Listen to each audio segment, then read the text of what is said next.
And welcome back to Latin Business Today. I'm Dave Torromeo. Today we have a special guest, a young man by the name of Matt Brown. Matt, welcome to Latin Business Today. Hey, thanks for having me. It's a pleasure to be here. Yeah, appreciate that. Listen, you're a busy guy. Tell our audience about Extra Points and the work you're doing, the great work you're Sure. doing, by the way. This is excellent work. Um, Yeah. I appreciate that. I'm a sports writer who founded and continues to publish Extra Points, which is a newsletter that comes out 4 days a week that covers business, policy, and off the field stories in the college athletics industry, from the largest schools in the P4 to smaller institutions and FCS, Division two, Division three, and at all levels of college athletics. So a lot of folks out there, you're wanting to write about who's going to win a particular game or where a particular recruit's going to go.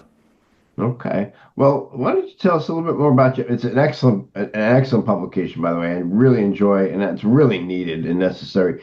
Back in the day when I worked in college athletics, we had there was a team report newsletter, and this was all obviously in the mail. And obviously, the Sports Business Journal came along, and Sports Business Daily, and things like that. But those publications, they're covering a variety of different, marketing sports. They're trying to be everything to everybody. I really like this niche that you're doing. It's clearly needed and clearly necessary. But let's go back to your beginnings. Where you're from and what's your background. I see.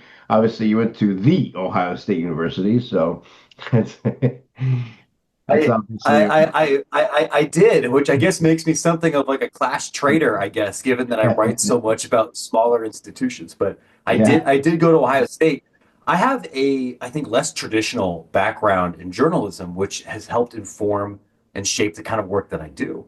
And yeah, part of that comes from my family. I think this audience might appreciate this. I have a yeah. super gringo name, but my mother was Maria Regina Figueiredo from São Paulo, Brazil.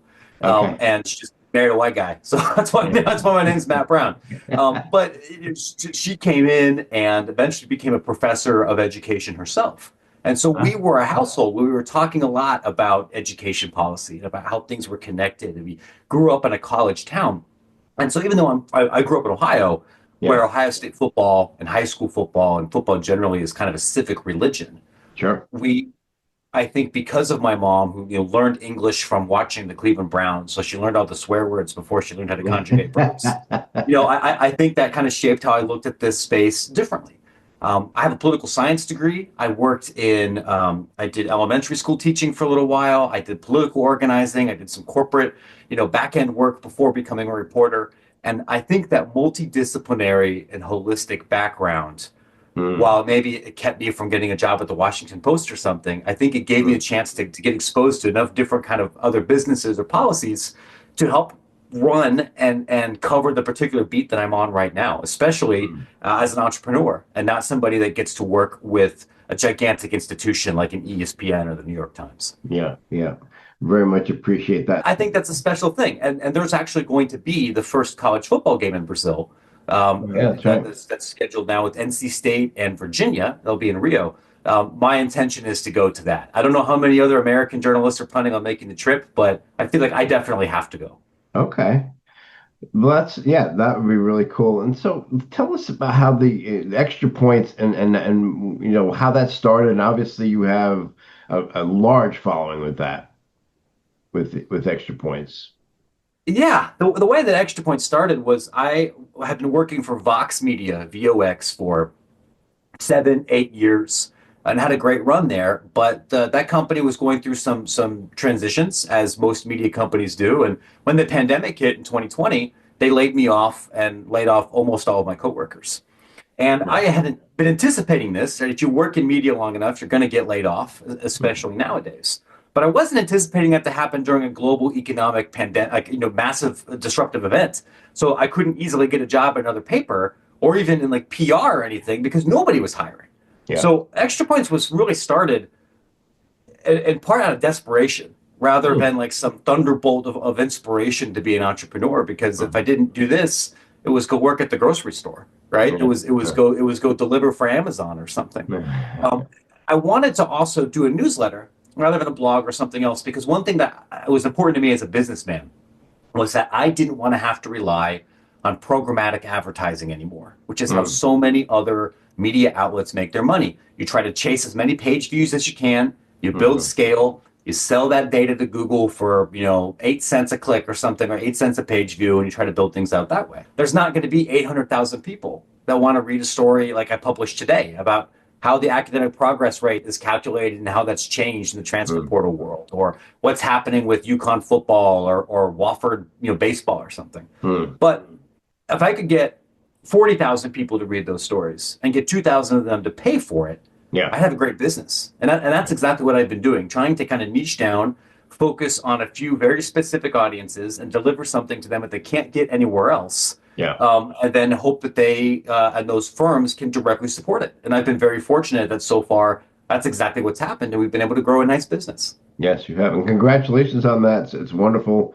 I just, where do you see in terms of obviously a lot of hot topic items in the college sports industry, the last few years, obviously, starting with the transfer portal, moving on to NIL, and obviously the mega conference situation. What are the hot topic items for you right now? Well, I mean, all of those are definitely on there, right? Hmm. For on every level, from the biggest schools again down to Division 3, the core economic model that supports college and especially college football is being deeply disrupted, and some of that is happening because of lawsuits, Yeah. and particularly on the antitrust front, but not exclusively.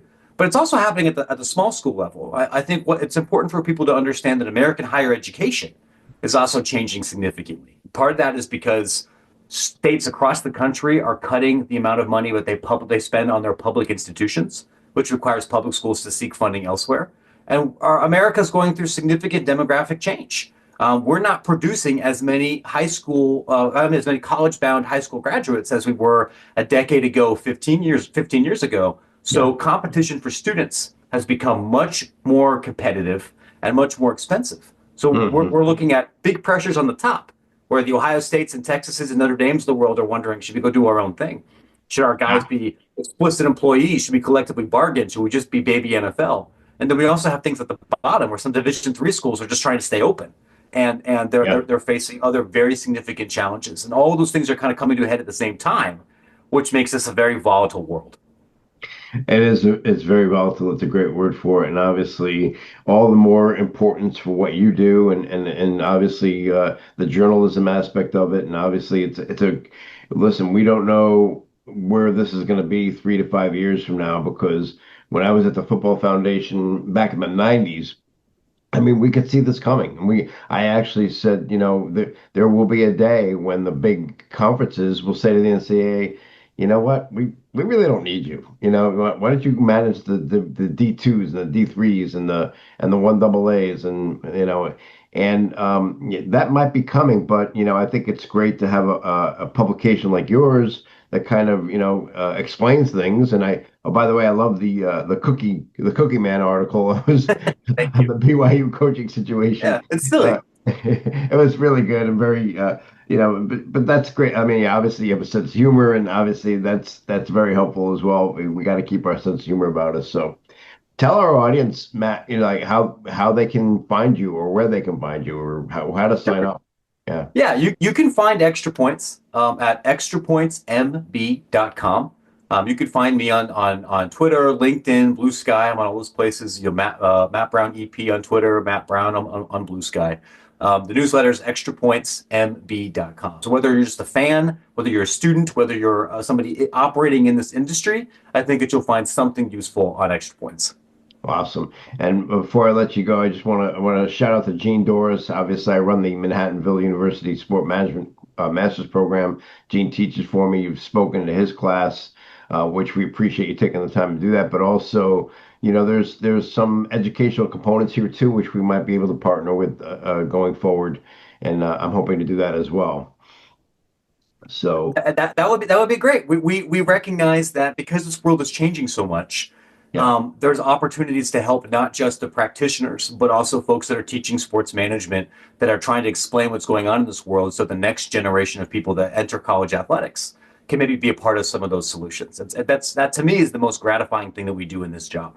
Yeah, well, and it's very important because, very rarely do we use textbooks, and it's not because the textbooks are generally written by the wrong people, and they're by the time they get printed, they're dated, especially in this industry, right? So your publication and what you're providing, obviously, is something that's current, it's daily, it's fresh, and kudos to you for all the success and continued success and wishes to you, and I also want to wish you happy holidays as well, Matt. Thank you very much. You too, Yeah. Dave. I Yeah. appreciate it. All right. Thanks for your time.